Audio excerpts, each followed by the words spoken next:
السلام علیکم۔ رب زدنی علما، رب زدنی علما، رب زدنی علما۔ پیارے بچوں، آج میں آپ کو جماعت ہشتم کی حمد کی تشریح کرواؤں گی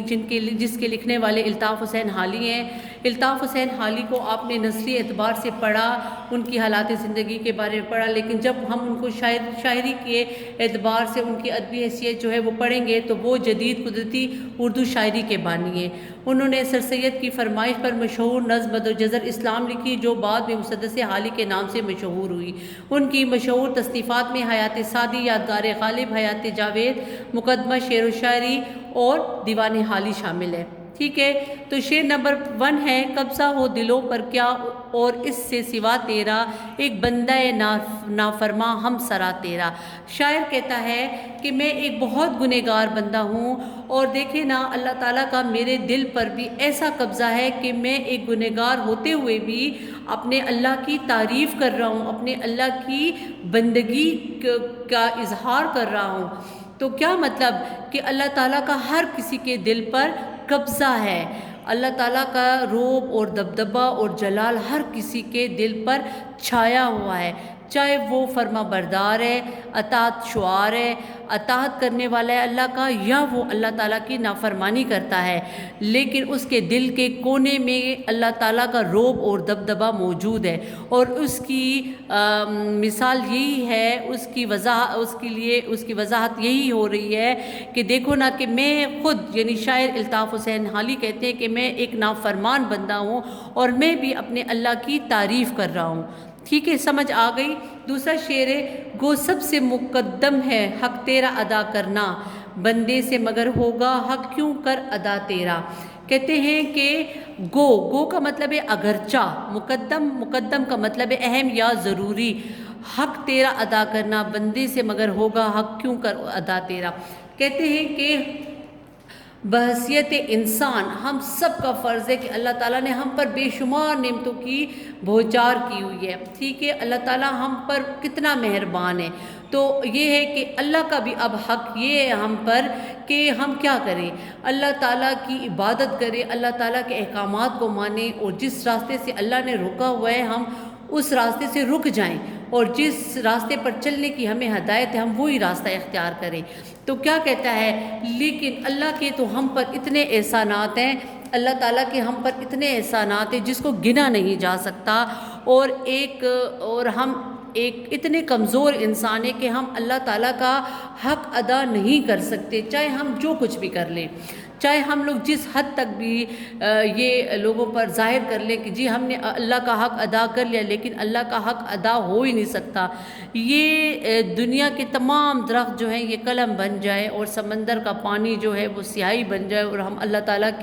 کا حق ادا کرنے کے لیے لکھنے بیٹھے تو ہم نہیں ادا کر سکتے۔ اللہ تعالیٰ کے ہم پر اتنے احسانات ہیں اور اتنے کرم ہیں۔ اچھا جی، تیسرا شعر ہے: محرم بھی ہے ایسا ہی جیسا کہ ہے نامحرم،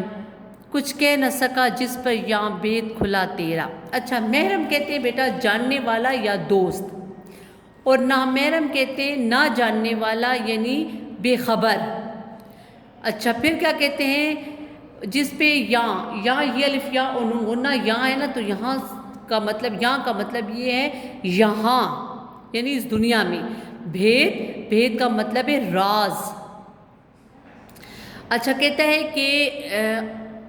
اگر کوئی مطلب سمجھدار ہے، اگر وہ جانتا ہے آپ کی قدرت کو، تو وہ بھی آپ کی قدرت کو نہیں جان سکتا، اور جو نہیں جاننے والا وہ تو ہے ہی انجان، اس کو تو ہے ہی کسی چیز کا پتہ نہیں، اس کو تو کسی چیز کا پتہ ہی نہیں، تو وہ کیا اللہ تعالیٰ کی قدرت کو پہچان سکے گا۔ لیکن اس کے مقابلے میں جو جاننے والا ہے، جو اللہ تعالیٰ کی قدرت کو جانتا ہے اور یہ دعویٰ کرتا ہے کہ مجھے اللہ تعالیٰ کے بہت سارے رازوں کا پتہ ہے اور میں سب کچھ جانتا ہوں، میرے پاس سب علم ہے، تب بھی وہ غلط کہتا ہے، وہ جھوٹ بول رہا ہے۔ اللہ تعالیٰ کا راز کسی پہ بھی کھل نہیں سکا آج تک۔ دیکھیں، ہم لوگ سنتے ہیں کہ سائنسدان جو ہے وہ چاند تک پہنچ گئے، سائنسدان جو ہے یہ خلا میں جا رہے ہیں، اور خلا میں چاند پہ گندم اگا لیے، یہ کر لیا وہ کر لیا، یہ ان کے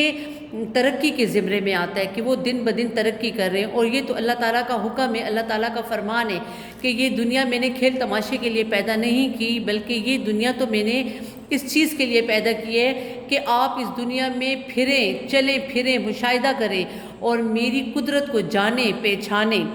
دیکھیے جب ہم لوگ بڑے بڑے پہاڑوں کو دیکھتے ہیں تو ہمیں اللہ تعالیٰ کی قدرت کا احساس ہوتا ہے، اور ہمیں یوں لگتا ہے کہ کوئی ہے جو اس کو بنا سکتا ہے۔ کیا ایک انسان چاہے جو وہ جتنا بھی طاقتور ہو، وہ ایک پہاڑ بنا سکتا ہے؟ کیا وہ اس طرح روا دوا صاف ستھرے پانی کا دریا بہا سکتا ہے؟ یہ دریا کب سے ہیں اور کب تک ہیں کچھ پتہ نہیں، ٹھیک ہے، یہ پہاڑ کب سے ہیں اس دنیا میں اور کب تک ہوں گے کچھ پتہ نہیں۔ تو انسان بہت کچھ کوشش کرنے کے بعد بھی پوری طرح اللہ تعالیٰ کا راز معلوم نہیں کر سکا اور نہ ہی کر سکے گا تا قیامت۔ اللہ تعالیٰ کا ہر راز جو ہے وہ پوشیدہ ہے، ٹھیک ہے۔ تو بیٹا اس تینوں شعروں میں یہی بتایا گیا ہے، اور اللہ تعالیٰ کی تعریف کر رہا ہے شاعر، کیا کہتا ہے کہ ایک تو اللہ نے ہر انسان کو پیدا کیا اور پھر اس کی فطرت میں یہ رکھا کہ وہ اللہ کو مانتا ہے، ہر انسان کی فطرت میں ہے کہ وہ اللہ کی بندگی کرتا ہے۔ یہ اور بات ہے کہ دنیا کی گمراہیوں میں آ کر جب وہ دنیا میں آتا ہے تو اپنے ماحول کے اثر سے وہ گمراہ ہو جاتا ہے، لیکن جب اس پر مشکل وقت آتا ہے، مشکل پڑتی ہے، تو وہ صرف ایک اللہ ہی کو مانتا ہے اور کسی کو نہیں مانتا، ٹھیک ہے، اللہ ہی سے مدد طلب کرتا ہے۔ پھر دوسری بات یہ ہے کہ اللہ تعالیٰ نے ہمارے لیے بے شمار اس دنیا میں نعمتیں پیدا کی ہیں، جہاں بھی نظر دوڑا کے دیکھے ہر طرف بکھری پڑی ہیں اللہ تعالیٰ کی نعمتیں، ہر طرف اللہ تعالیٰ کے نظارے، قدرت کے نظارے۔ پھر یہ کھانا پینا جو ہمیں مل رہا ہے وافر مقدار میں، یہی بے جان زمین ہے، اور اس سے کیا کیا چیزیں ہمارے لیے مزیدار چیزیں پیدا ہو جاتی ہیں، رسیلے پھل پیدا ہو جاتے ہیں۔ تو کیا اس راز کو کوئی جان سکا؟ اس میں تو ہماری کوئی اپنی کوالٹی ہے ہی نہیں، یہ تو سارا کریڈٹ ہمارے اللہ تعالیٰ کو ہی جاتا ہے کہ وہی ایک ہے ہستی جس نے ہمیں پیدا کیا اور پھر ہماری ضرورتوں کا اس قدر خیال رکھا، اور وہی ہے جو اس دنیا کو اس پورے اس کو چلا رہا ہے، پورے سسٹم کو چلا رہا ہے، تو کوئی تو ہے نا، ٹھیک ہے۔ نیکسٹ ہے، جچتا نہیں نظروں میں یہاں خلعت سلطانی، کملی میں مگن اپنے رہتا ہے گدا تیرا۔ جچتا کا مطلب ہے اچھا لگنا، یا میں نے آپ کو بتایا تھا یہاں خلعت سلطانی بادشاہی لباس جو بادشاہوں کی طرف سے ملا جاتا ہے، کملی کا مطلب ہے چادر، مگن مصروف، گدا فقیر۔ اب کہتا ہے کہ جو اپنے اللہ سے لو لگا لیتا ہے، اپنے اللہ تعالیٰ سے اپنا دل لگا لیتا ہے، تو کیا ہوتا ہے، وہ اس کو چاہے جتنی بھی دنیاوی رشوتوں کی اور شان و شوکت کی اور عالیشان مکانوں کی اور زیورات کی اور کسی چیز کی بھی لالچ دی جائے، وہ کسی سے متاثر نہیں ہوتا اور نہ وہ اس چیز کے پیچھے جاتا ہے، بلکہ اگر اللہ نے اس کو ایک چادر، ایک کملی مین چادر عنایت کی ہوئی ہے تو وہ اس میں اتنا خوش ہے، اس نے اپنا صرف ایک جسم ڈھانپا ہوا ہے، اور اس کو جو سوکھی روٹی مل جاتی ہے وہ اس کو کھا کے ہی اللہ تعالیٰ کا فقیر ہے، اللہ تعالیٰ کا شکر ادا کرتا ہے۔ بیٹا اس شعر میں ہمیں یہ سبق ملتا ہے کہ ہم لوگ تھوڑا اور کی خواہش میں پوری اپنی زندگی گزار لیتے ہیں اور ہمیں موت آ جاتی ہے، لیکن ہمیں یہ احساس نہیں ہوتا کہ کیا ہم نے جس مقصد کے لیے اس دنیا میں آئے، کیا ہم نے وہ مقصد پورا کیا؟ کیا ہمیں اس دنیا میں جس عبادت کے لیے بھیجا گیا، اپنے فرائض انجام دینے کے لیے بھیجا گیا، کیا ہم نے وہ ادا کیا؟ نہیں۔ اور کیا ہوتا ہے، ہم عبادت کر لیں گے اور اس کر لینے میں ہی کتنا وقت ہمارا ویسٹ ہو جاتا ہے اور موت ہمیں آ لیتی ہے، ٹھیک ہے۔ تو اس چاروں شعروں کا مقصد ہی یہ تھا کہ شاعر جو ہے وہ اللہ تعالیٰ کی تعریف کر رہا ہے اور اپنے آپ کو گنہگار ثابت کر رہا ہے، گنہگار بتا رہا ہے، اور کیا کہہ رہا ہے، اور یہ بھی کہہ رہا ہے کہ میں بہت بھی کوشش کر لوں یا ہم سب بہت بھی کوشش کر لیں تو ہم اللہ تعالیٰ کی دی ان نعمتوں کا نہ شکر ادا کر سکتے ہیں اور نہ ہی اس کا حق ادا کر سکتے جو اصل میں اس کا حق ہے۔ تو بچوں مجھے یہ امید ہے کہ آپ کو سمجھ آ گئی ہوگی۔ بیٹا آپ جو ہے اس کا جو یہ پہلا شعر ہے نا، اس کو مقطع کہتے ہیں، یہ مقطع ہے، یہ مقطع نہیں ہے، یہ مطلع ہے، اس کو مطلع کہتے ہیں، اور نظم کے آخری شعر کو مقطع کہتے ہیں، ٹھیک ہے، مطلع یعنی نظم کے طلوع ہونے کی جگہ، اور مقطع اس کا آخری شعر جو ہوگا وہ مقطع ہوگا، اور اس میں الطاف حسین حالی نے جو ہے وہ اپنا تخلص استعمال کیا ہوگا۔ ٹھیک ہے بیٹا، ان 4 شعروں کو اچھی طرح ریوائز کریں، اور انشاءاللہ جب آپ پھر اسکول آئیں گی تو میں آپ سے ٹیسٹ لوں گی۔ والسلام۔